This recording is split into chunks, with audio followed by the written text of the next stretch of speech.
Ya itu kan dengan memulai laparoskopi itu kan kita kan mulai memasukkan kamera dan sebagainya.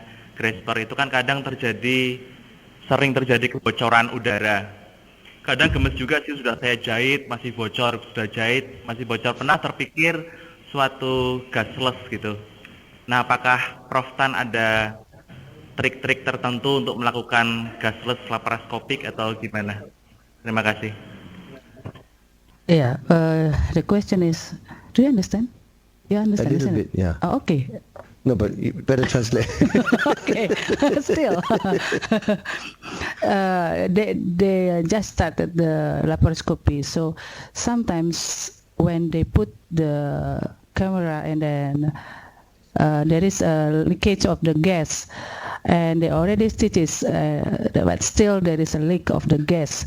So is there any way to do how to make so the gas is not gasless? So I mean, is there any gasless in gasless laparoscopy, or if the gas leaks, so how should we do? Okay, there was gasless laparoscopy 10-15 years ago, but it's not been so popular. How to stop the gas leak? I think we have 2 people in Jakarta that know how to stop the gas leak. So I think Dr. Riana likes to go shopping in Bandung, and I'm sure she can come up, or Dr. Iskandar can come up, and just show you the tricks. They know the tricks. I don't call it tricks. I think it's just something I learned by finding the way myself. Just practice, and I've been able to show Dr. Iskandar and Dr. Riana how to stop the gas leak. So I think that I can see both of them, or maybe one of them will be going to Bandung soon. So Dr. Kiki has to pay us a lot then after this. So we can, Dr. Kiki, sekali lagi kita berdua memang baru juga mulai, tetapi memang kadang-kadang itu kita temukan, jadi memang ada kadang-kadang learning by doing itu, jadi learning curve, sekali lagi learning curve. Jadi kami berdua akan senang sekali berbagi, jadi bagaimana kami mengalami kesulitan, bagaimana kami mengalami kegagalan pada saat awal-awal, dan kemudian itu dibiarkan oleh Prof Tan supaya kami bisa menemukan cara sendiri bahwa oh iya ternyata salahnya di sini, salahnya di situ. Jadi kapan-kapan barangkali kita boleh ngobrol. So we can go to Bandung now, talk to Dr. Kiki, and then we share what we can share together with Dr. Kiki. Then, okay, Prof. Thank you. Ada lagi barangkali yang lain, Dr. Kiki? I think laparoscopy is like having a baby. You can't have a baby in under 9 months. And I think the way you are doing it, getting the practice and having more development is the right way.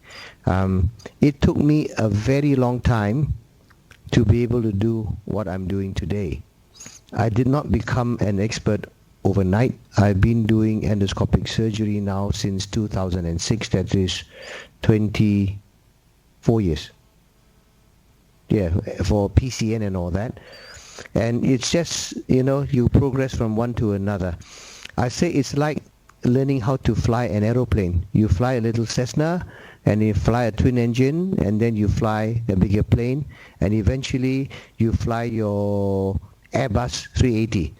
And I think laparoscopy is like that. You can always start doing the simpler things until you know how to fly the small plane. Okay, Dr. Riana, Dr. Iskandar, they know how to fly medium-sized planes. With Cessna maybe, Prof. Cessna, Prof. Old generation. Ada lagi barangkali dari Bandung, silahkan. Dr. Riana, good afternoon, Prof. Tan. My name Arhan from Unpad. Oh, okay, Arhan. Selamat siang. Selamat siang. Prof. Tan, I want to ask you, what do you think about single incision in the laparoscopy? This is the future of the laparoscopy, or we still use multiple incision for port? Thank you. Okay, single incision is very popular with adults now because they say they want to hide the scar. The main reason for single incision laparoscopy is because for cosmetic purpose. But I think, if you see the instruments we use today, what we call 3 mm instruments, you don't see any scar with that. The trouble with single incision laparoscopy, and I have tried it, it's not easy. You're trying to do everything in a tiny space. And I think for excision, gallbladder, taking the appendix and all that, it is possible. But I think if I want to do a choledochal cyst or esophageal atresia or whatever, I feel more comfortable using needlescopic instrument. Now it's very interesting because last year at ELSA, ELSA is Endoscopic Laparoscopic Surgeons of Asia, they brought in Professor Gustavo Carvalho from Brazil, who was doing needlescopic surgery in adults. Instead of doing single incision, he was using tiny 3 mm instruments that were specially made for adults, and he was showing that it was a better outcome than single incision. Okay, thank you, Prof. Tan. Ada lagi yang lain barangkali dari Bandung? Kalau tidak ada, kita pindah ke rumah saya dulu barangkali dari UI. Ada yang mau bertanya?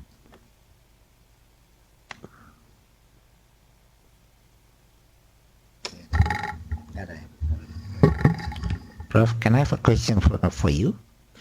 So, can we say that in the future, every pediatric surgery cases was better done by laparoscopic, or there's still a place for open surgery then? I think you better do Sunat and hypospadias open. Okay.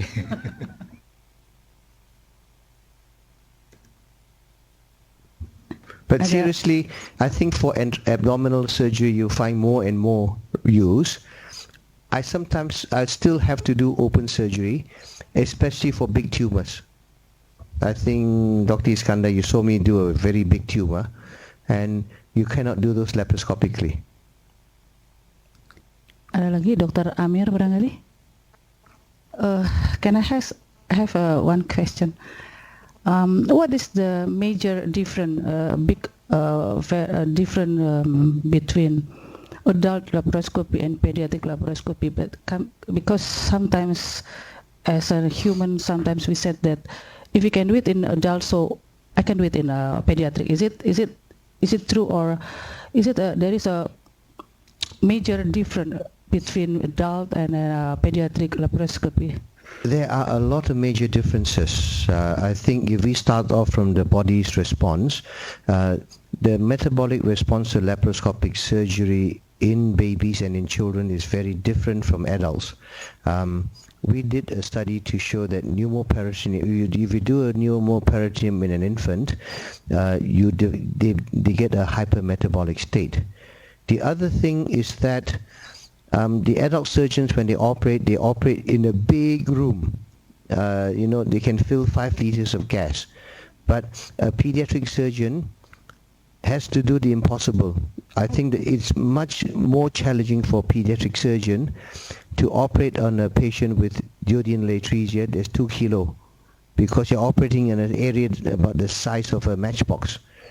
So the best way to convince a general surgeon that it's different is when they come in and see you operate on a tiny child, they get very takut. And as pediatric surgeons, we are used to operating on babies. You just need to have the technique. Okay, thank you, Prof. Kita masih punya waktu, barangkali saya kembali lagi ke Syekh Kuala, Aceh. Ada lagi pertanyaan? Dr. Muntadar barangkali ada di sana.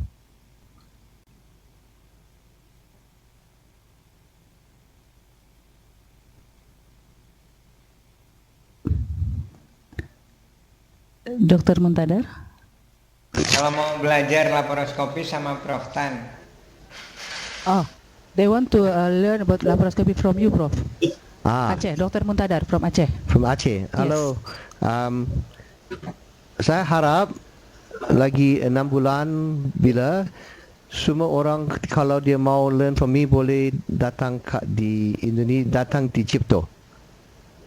I think today is an interesting exercise because if this works, it may be that if I come here and I do operations, we may be able to telecast it to all you people so you can see how to do it, and then you can come to learn the skills.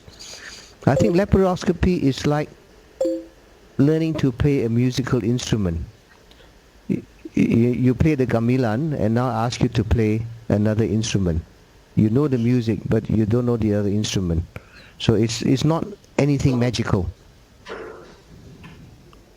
Oke, Dr. Muntadar, jadi boleh datang lagi ke Jakarta 1 tahun lagi, Dr. Muntadar.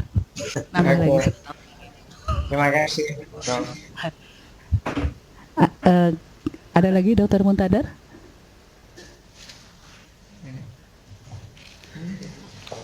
Nggak ada. Oke, terima kasih Syekh Kuala. Kemudian kita pindah lagi ke Surabaya lagi barangkali. Dari Surabaya, Dr. Kustio, Dr. Purwadi, Dr. Adria, sama Dr. Fendi. Barangkali masih ada pertanyaan? Cukup.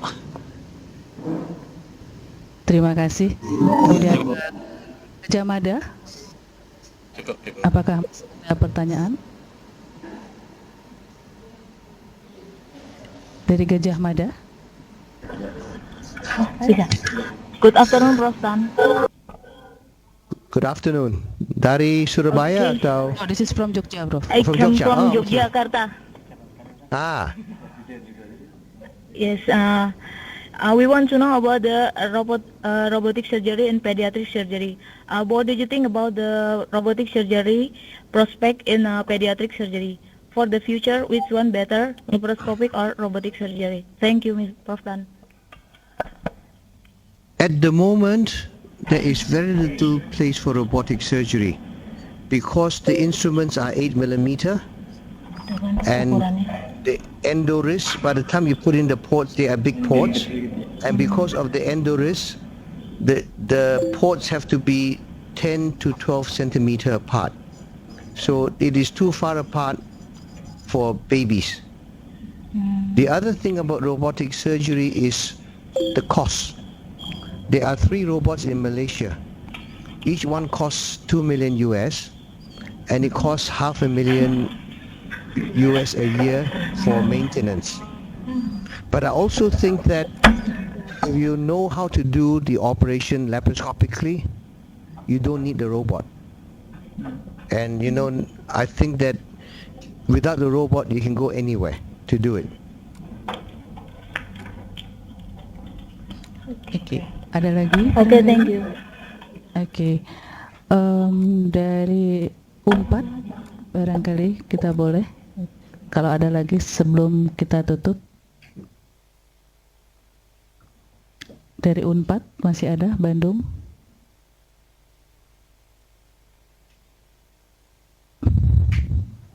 Dari UI barangkali masih ada. Okay, there is one question from University of Indonesia.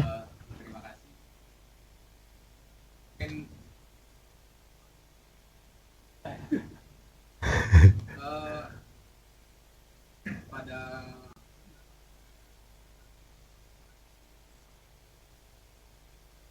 kasus misalnya bis atau batu pantung gedung misalnya, sudah dengan mantap mengatakan bahwa ini harus dilakukan, bisa dilakukan di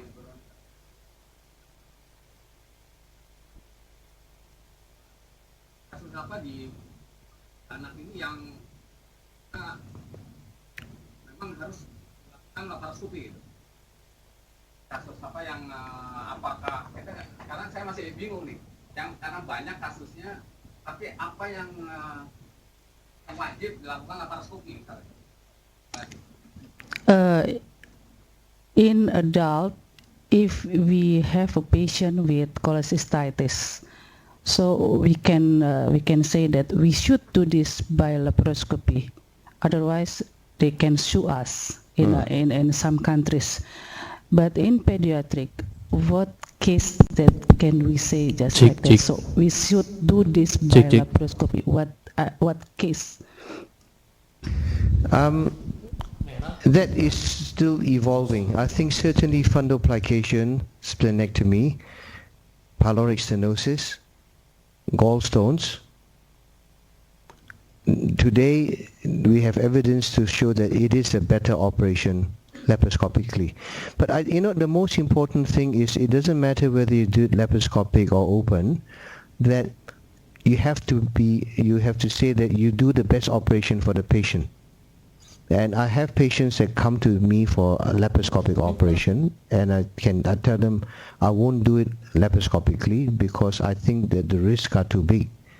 So, and I think it's the same with adult surgery too. I had a patient with choledochal cysts. Were you involved with the one, Iskandar? With very severe cholangitis and pancreatitis. And I did drainage. I drained the gallbladder. And then I went back in 6 weeks ago. Now that one, if I had to operate as an emergency, I would have had to do it open. But as it was, I was able to put in a drain and do it laparoscopically 6 weeks later. Oh, you were there in Kuala Lumpur, yeah. Maybe this is the point. This is the point that whatever we do, whether it is open surgery or laparoscopic surgery, is for the patient. It's not for us.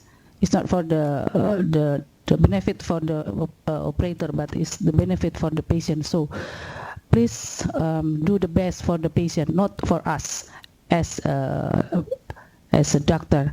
Maybe this is the point. So is there any question from? Oh yes, Dr. Amir, please. Cek.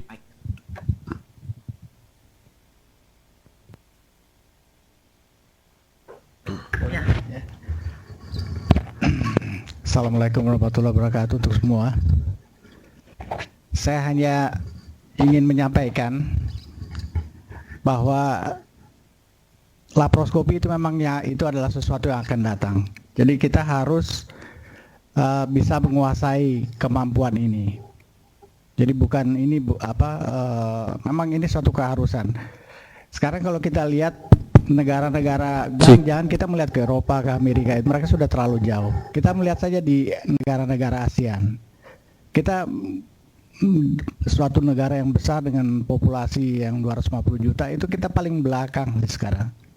Jadi, tapi bukan kita ingin hebat-hebatan seperti Dr. Yana baru saja bilang. Itu sebenarnya untuk yang kita harus lakukan itu untuk pasien. Ya, tapi kemampuan itu pun pada saat ini kita belum punya. Ya, jadi kita harus bisa menguasai suatu teknik ini untuk membantu pasien-pasien kita lebih baik. Ya, karena kita tahu respons imunologis pada laparoskopi itu jauh lebih rendah daripada open. Itu sudah terbukti, nggak bisa dibantah lagi. Jadi ini suatu keharusan untuk kita untuk mempelajari supaya kita bisa lebih baik menolong pasien-pasien kita itu. Nah, kita sudah mendapat karena kemarin ada pemberian gelar Jang Profesor pada Prof Tan, kita mendapat alat laparoskopi untuk latihan. Sekarang dari ELSA Pediatrik kita sudah diminta.